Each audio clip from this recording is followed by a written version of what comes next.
enlightenment is not the disappearance of the body. It is not the disappearance of the mind. It is the disappearance of the ego. When the ego is gone, something heavy disappears. And that is replaced with something sublime, pristine, clear. Your body is still there. Your mind is still there. All your emotions are still there. But something is removed forever. The suffering that is created by the ego is gone. Now look at the world. What is tormenting the world? What is the suffering of the world? Is the world suffering? Is nature suffering? Is existence suffering? No.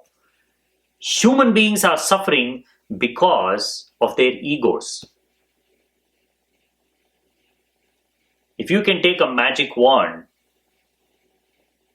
and move it over the earth, it has to be a big wand, and say, I want this to be gone. If this is gone, everything will be perfect. Nothing else has to be changed. No other improvement is required. If I can do just one thing magically, I would move the wand and remove the ego. You will still be there. Your mind will still be there. Your body will still be there. Your desires will be there. Your fears will be there. Your anger will be there. Your pain will be there. Your suffering will be there. But because there is no ego, the way you will be experiencing all these things is beyond conception. They'll all be there, but you will have no problem with them. Think about all the atrocities people have committed in the world. Ultimately, where is our suffering coming from? It's coming from other human beings. The suffering which is physical, that nature has induced as a basic mechanism of survival and growth, is beautiful. We don't have any problem with that. We accept that. We are not asking, remove everything, remove pain from my body completely, which means even if I bump my head to the wall, I should not be hurt. That's not what we are asking. That is stupid. What we are asking is remove injustice, remove oppression, remove wars, remove violence. Now, what are we asking to remove? We're just saying remove the ego. If the ego is gone, all these are gone. The problem is not the mind. The problem is not the body. The problem is this other entity that has become real, the false entity. It sits somewhere inside us. We cannot find it, but it's there. It guides all our actions. It guides all our decisions. It steps ahead of us in all our experiences. Hence, we are unable to choose the right path. We are unable to do the right thing. We have become subservient to this ego. It is the ego that wants you to expand unnaturally, without any grounding, without any rooting. It just wants to be as powerful, as dominant as possible. Now, this is not life's way. This is not nature's way. A tree never tries to expand to such an extent that it wants to obliterate everything around it. It does not have a problem with what's around it. It simply follows its dharma of growth. This is my law, and I'm going to grow as much as I can, depending on the nourishment, depending on what I'm getting. And I am not against the plant that is growing next to me. I will not suddenly break a limb and put it on that plant. Although I can do it. It's my limb, I can just break it and kill that plant. I mean, just imagine how nature would be if trees, plants, birds, insects, they all had egos. What an ugly place it would be. Nature, in all its rawness, it is still very sublime, very beautiful. What is the issue with human beings? If not for this ego. The reason you need to meditate, the reason you need to pursue a spiritual path is so that you can get rid of your ego. You can remove this false identity. It is a delicate art of slowly removing this false clothing. It is just a clothing, it's not you. It is stuck to you, you don't know how to remove it. When you try to remove it, it tears your skin and you are unable to do it. You cannot do it with force. You cannot deal with your ego with force because you are stuck to it.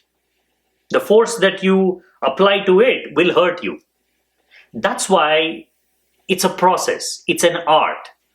Slowly disentangle yourself from the ego.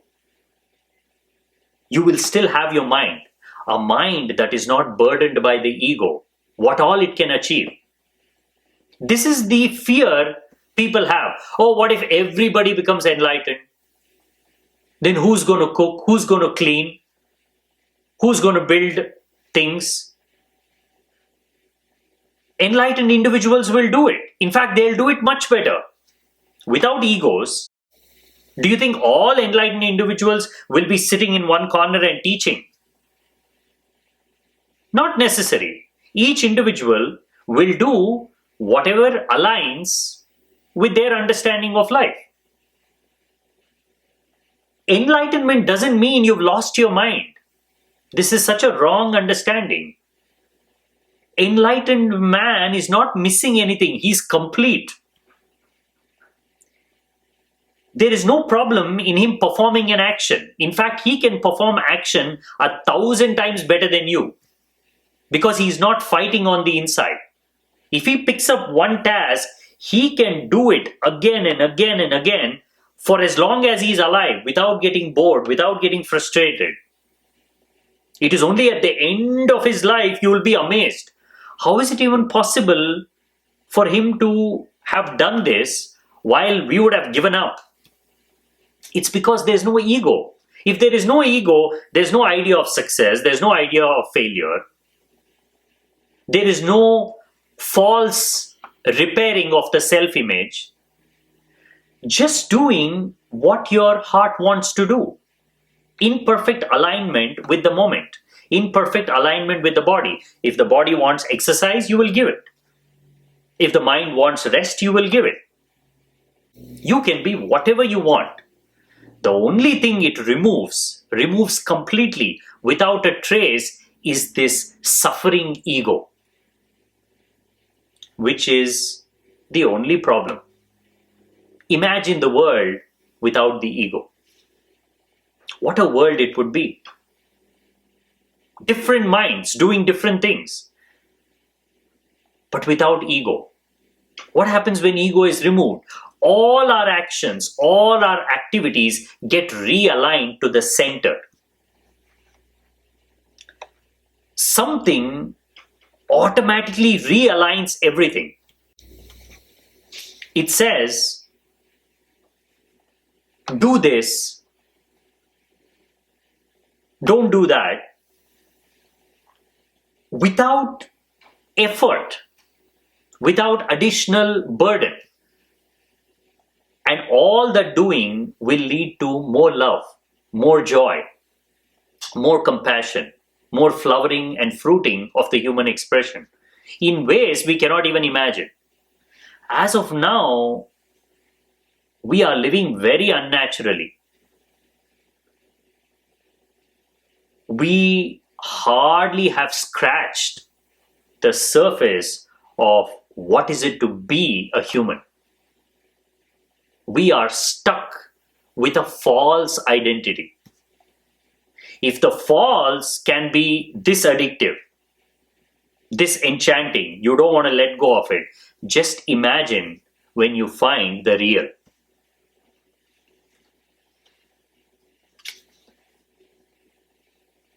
The Rig Veda says, then even nothingness was not, nor existence. There was no air then, nor the heavens beyond it.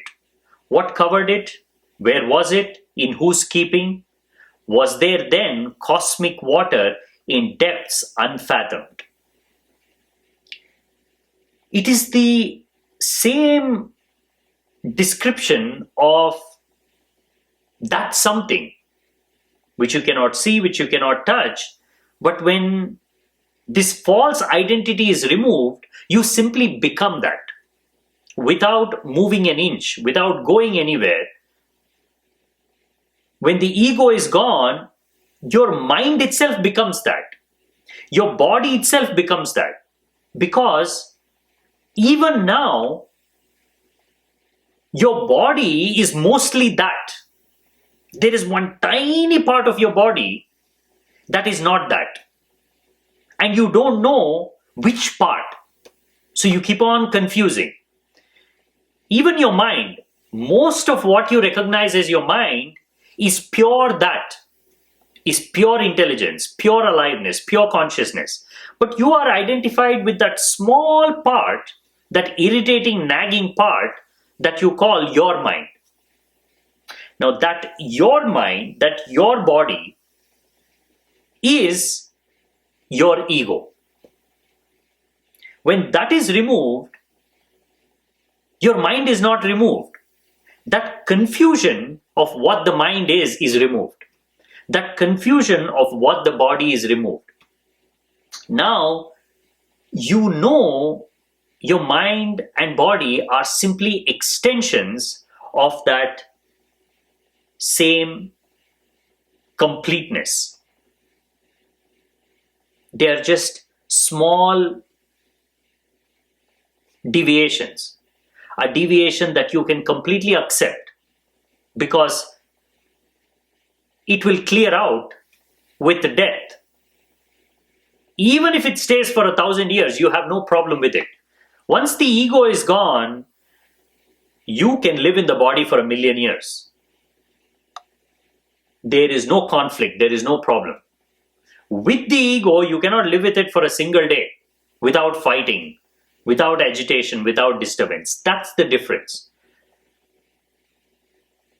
Ein Sof is that state of pure expression of aliveness, where everything is included. The world is included, people are included. If existence didn't want you to be here, would you be here? Can you be here? Where does existence have a problem with you? It does not have a problem with you. It does not have a problem with billions of human beings. Where it has a problem is what you have become, what you have forgotten. It does not have a problem with animals. It does not have a problem with trees. It has a problem with human beings. Now, how do we know? It is obvious. The suffering we are experiencing as a human species is the direct communication of existence to us that I don't like what you're doing. I don't like what you've become. How else will it communicate? It has to communicate through us. And it says here, if you are in alignment, then you are allowed to do anything and everything. If you are complete on the inside, no action is denied. In the Gita, Krishna says, even taking a life is not denied. It's an action. But the way you are now, even giving life is denied. Even your love and compassion is denied. Because it's coming from a false center. It's coming from the ego. It's not coming from you.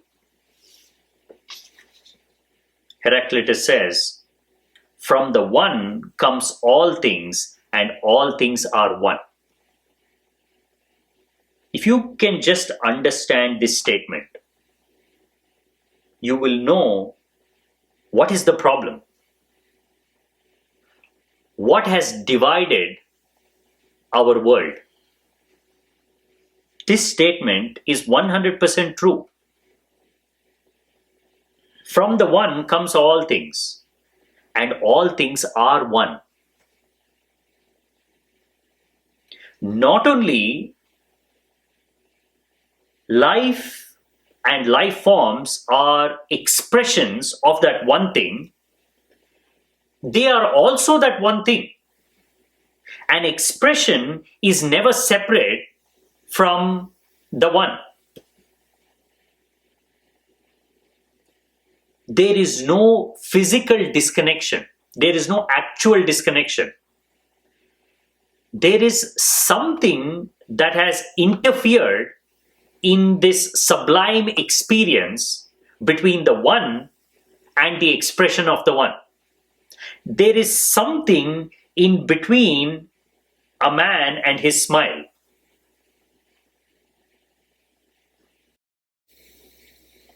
When he smiles, he does not experience it at the center of his being. There is something in between that takes the smile and turns it into an ugly grin. It's a beautiful smile. It's a beautiful expression. But when it passes through this middleman, who is neither here nor there, who's neither the one nor the expression, he turns it into something ugly. So he uses all the beautiful expressions of life to do things that eventually hurt him and others. That is the ego. Desire is sublime. It comes from the depths. Creativity is sublime. Wanting to do things. Everything is allowed. Existence is not against you creating. It is not even against disturbance. When you're creating, you will disturb certain things. But the problem is when you forget this as an expression and turn it into an endeavor, turn it into a business, turn it into a complete mechanism by itself, detached from life, detached from you, that's where the problem is.